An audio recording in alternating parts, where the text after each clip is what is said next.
नमस्कार, मैं रवीश कुमार फिर से आ गया। आपने तो सोचा नहीं होगा कि एक बार करके गया, दोबारा सटायर करेगा या नहीं करेगा, पर आ गया मैं। कैसे हैं? कुछ हाल चाल बताइए। क्या देख रहे हैं आजकल? न्यूज़ उसमें तो कुछ है नहीं। सब ठीक है लाइफ में आपकी? नहीं भी है तो भी कहिए सब ठीक है। और ज़ोर से मत बोलिए, धीरे बोलिए। ज़ोर से बोलने की आज़ादी केवल लाउड स्पीकर को है। लाउड स्पीकर का इस्तेमाल तभी अच्छा होता है जब गाने वाले को गाना नहीं आता है। लाउड स्पीकर का वॉल्यूम स्लो हो तब भी आप बेसुरा गाकर आवाज़ बढ़ा सकते हैं और कोई कुछ नहीं कहेगा कि काहे घटिया गा रहे हैं। यही कहेंगे ज़ोर से काहे गा रहे हैं। धर्म का संकट दूर ही ना हो अगर लाउड स्पीकर से मोहल्ले की शांति दूर ना हो। शांति धर्म के लिए ख़तरा है, हंगामा धर्म का पेट्रोल है। वाह, लिख डालिए ट्रक के पीछे। ज़माना उल्टा है तो हमारी कुर्सी भी उल्टी हो गई है। कान फट जाएगा तब भी कोई नहीं बोलेगा लाउड स्पीकर बंद कर दीजिए। पता चला वही बंद हो गया, वीडियो वायरल हो गया। लाउड स्पीकर का विरोध करने वाला पकड़ा गया, धर्म विरोधी निकला, घर पर बुलडोज़र चल गया। बजाओ भाई, और ज़ोर से बजाओ, हम बोलेंगे ही नहीं। कुछ भी कर लो, हम नहीं बोलेंगे। कान फाड़ दो तब भी हम नहीं बोलेंगे लाउड स्पीकर बंद करो। बाकी टीवी का वॉल्यूम बढ़ाने की कोई ज़रूरत नहीं है, म्यूट पर रख दो। देखते ही पता चल जाता है क्या बोलने वाले हैं। वही बात बार बार, अब की बार, पिछली बार, तब की बार, अगली बार, सोमवार, मंगलवार, बुधवार, कल भी भाषण, आज भी भाषण। नया कितना बोलेगा आदमी भाई? टॉपिक ख़त्म हो जाता है। अब तो यूजीसी से आदेश निकलवाना पड़ा है कि बोलने वाले हैं कॉलेज में टीवी लगाइए, लड़कों को पकड़ पकड़ कर लाइए, सुनवाइए, दिखवाइए। ये लेकिन काम ठीक हुआ। दिन भर ही लड़का सब कान में ईपी लगाकर गाना सुनता है। जिस भाषण का कोई भविष्य नहीं उसे सुन भी नहीं करता है। बहुत भाग रहा था ये लोग। मॉर्निंग असेंबली में मैंडेटरी होना चाहिए, जब भी वो बोलेंगे टीवी चलना चाहिए। वैसे कॉलेज के रास्ते में पोस्टर होर्डिंग की कोई कमी थोड़ी है। मेट्रो पर पोस्टर भर दिया है ताकि लड़का लोगों को दिख जाए। बचकर जाएंगे कहाँ? मगर ये सब हैं बहुत बदमाश, देखते ही नहीं हैं। अब पता चलेगा जब क्लास में बैठकर देखना पड़ेगा। टेस्ट लीजिए इन सब का मास्टर जी। कल के भाषण में पहली पंक्ति क्या थी और आखिरी पंक्ति क्या थी? टेस्ट लीजिए। मॉल रोड पर जो होर्डिंग लगी है उसमें मोदी की कौन सी गारंटी है? पूछिए। मयूर विहार मेट्रो के बाहर कौन सी गारंटी है? सवाल पूछिए। उसमें प्रधानमंत्री नरेंद्र मोदी समाज के किन किन वर्गों को लक्षित कर रहे हैं? पूछिए। किन्हीं 4 विकल्पों में से एक का चुनाव करने दीजिए। एक सप्ताह में लड़का लोग सारी योजनाएं रट रट कर कॉलेज आने लग जाएंगे। समझ रहे थे कि फालतू में होर्डिंग लगाई गई है, आपका पैसा लगा है इसमें, आप नहीं देखेंगे तो कौन देखेगा? देखना तो पड़ेगा। अभी तो यूजीसी का ऑर्डर है, बात नहीं मानिएगा तो चौकी इंचार्ज को घर भेज देंगे।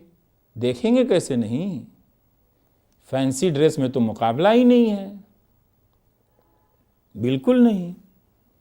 गेरुआ पहनकर लोग हिमालय गए हैं, देखा होगा आपने, लेकिन समंदर के नीचे तो पहली बार आप ही गए गेरुआ में। भाषण फिक्स, कपड़ा ही चेंज है। हर भाषण में कॉस्ट्यूम बदल रहा है। हमारे प्रधानमंत्री कपड़ा गजब गजब का पहने हैं, मन भर कर पहने हैं। लगता है कि घर ही में टेलर है। इसमें हमको कोई प्रॉब्लम नहीं है। भारत में टेक्सटाइल की कोई कमी है जो पीएम के कपड़ों की स्टाइल कम होगी? 10 साल में कितने कपड़े बदले, इसकी जानकारी आरटीआई से नहीं मिलेगी। और क्या करेंगे लेके? फोटो तो है ही, देखिए भी, छापिए भी, गिन लीजिए, टाइम है तो। 70 साल में कुछ नहीं हुआ, 70 साल में कुछ नहीं हुआ। अरे भाई, 70 साल में सारे प्रधानमंत्री मिलकर इतने तरह के कपड़े नहीं पहने होंगे जितने इन्होंने पहने। वही सादा कुर्ता पजामा, वही बंद गला। लगता ही नहीं था कि भारत में टेलर उद्योग भी है। अब लग रहा है। लेकिन इतनी सिलाई कौन देता होगा? पैसा होगा पीएमजी के पास, होता तो पार्टी को 2,000 चंदा देते। आप चंदा नहीं दिए हैं ना किसी को, ठीक से चेक कर लीजिए। वैसे भी आप चंदा देने लायक कहाँ बचे हैं? प्रधानमंत्री जी की भी हालत ठीक नहीं लगती है। 2,000 रुपये दिए अपनी पार्टी को, 2,000। बॉन्ड था तो हजार करोड़ का दिलवा रहे थे।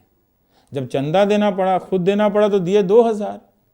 जिस पार्टी ने उन्हें इतना दिया, परिवार भी नहीं है, खर्चा भी नहीं है, उस पार्टी को केवल 2,000। अमित जी से लगता है पूछ कर दिए होंगे कि हम 2 हैं, हम देंगे 2,000। हमको पता है कितना फंड है, हम काहे फालतू में देंगे? दिखाना है तो 2,000 में भी दिख जाएगा, हम लोग दे रहे हैं, खबर भी छप जाएगी, हमने दिया है। इतना तो मुंह दिखाई में भी लोग नहीं देते हैं। हम 2,000 दे रहे हैं, हम पार्टी को दे रहे हैं। है छापो जी कि हमने चंदा दिया है। जो बंदा पहले लाखों रुपए दे आया वो परेशान घूम रहा है, कहीं नाम न छाप दे, कहीं ईडी तो नहीं आ रही है हमारे घर पर। पीएम साहब ने 2,000 दे दिया, हम दे आए 2 लाख, कहीं पकड़े गए तो। वैसे 70 साल में कुछ भी नहीं हुआ। जो भी कहे मान लीजिए, जो भी कहे कि 3,000 साल पहले सब कुछ हो चुका था, मान लीजिए। उसमें से 70 साल आप माइनस कर दीजिए। ये बहस जब भी हो मान लीजिए, हम कह रहे हैं आपसे बहस कीजिएगा, अंकिलवा से बाल नोच लेगा जो भी बचा है। इमोशनल ब्लैकमेल मत होइए। अब एक लड़का आया, बार बार मैसेज किया जा रहा था, अरे सर आप ही हैं, हम लोगों के मुद्दा उठाइए, आपसे उम्मीद। दे गया टेंशन हमको, लोड। मॉल में घूमने गए, देखे वो भी घूम रहा है। सिनेमा हॉल में गए तो देखे वो भी बैठा है। हमने पूछा, है भाई, हमसे तो उम्मीद करके तुम यहाँ सिनेमा देखने आए हो, ये बताओ अपना लोड हमको ट्रांसफ़र करके तुम तो मस्ती कर रहे हो और हम यहाँ वीडियो बना रहे हैं। बोला, अरे सर आपसे उम्मीद है, बताइए। वोट उनको दे रहे हैं, उम्मीद हमसे है। ये चलेगा इस देश में? लौट कर आया सिनेमा हॉल से तो एक अंकल जी घर आ गए, हाउसिंग सोसाइटी वाले। रवीश, पता है हमने आर्य को विदेश भेज दिया। आर्य को? अंकल जी, आर्य तो आए ही थे बाहर से, उन्हें क्यों भेज दिया? बस गर्म हो गए। अंकल जी बोले कि आप लगे आर्य बनाम द्रविड़ करने, आप हैं देश विरोधी। हमने कहा, अंकल जी बेटा आपका विदेश गया, देश विरोधी मैं हूँ, मुझे भी भेजिए विदेश, वहाँ जाकर मैं भी देशभक्त बन जाता हूँ। अंकल आंटी से दूर रहने का 1 जनवरी को रिजोल्यूशन लिया था, याद नहीं रहा, भूल गए वीडियो बनाते बनाते। अंकल जी ने कह दिया 400 सीट आ रही है मोदी जी को, ज़ोर ज़ोर से लगे चीखने। हमने कहा आस्ते आस्ते आ रही है तो आने दीजिए, आप धीरे बोलिए, ये बताइए आर्य यहीं रहेगा वहीं रह जाएगा? तब अंकल जी इमोशनल हो गए, बोले यहाँ क्या रखा है। इमोशन में हमने भी बोल दिया, सही में अंकल जी यहाँ क्या रखा है। बस भड़क गए, मोदी जी ने ये कर दिया, मोदी जी ने वो कर दिया। अरे अंकल जी कंट्रोल कीजिए, मैं समझ गया क्या क्या कर दिया। आपको इंडिया पसंद नहीं, लेकिन इंडिया की बुराई भी पसंद नहीं। ये समझ गया, नेशनलिज्म। ओहो। वैसे भी जिस दिन से अंकल जी व्हाट्सएप ग्रुप में एडमिन बने हैं, अपने आप को प्राइम मिनिस्टर समझने लगे हैं। सही में उनके ग्रुप में जो भी मेरा वीडियो डालता है डिलीट हो जाता है, बाहर सीधा ग्रुप से। इनसे कौन बहस करे? बहस कर सकते हैं, आप नहीं करेंगे तो भी ये आपसे करने चले आएंगे। एक बार कहीं से आया, व्हाट्सएप फॉरवर्ड पढ़ लिया, उसके बाद तो खुद पर कंट्रोल रहता नहीं, खोजते रहते हैं बहस करने के लिए, किसी को उकसा देंगे आपको। और जी 400 सीटें आ रही हैं इस बार। जी आ चुकी है। हाँ आप तो ताने मारेंगे ही। मैंने ताने मारे अंकल जी? आपने कहा 400 सीटें आ रही हैं तो हमने कह दिया हाँ आ रही हैं। ये ताना कैसे हो गया?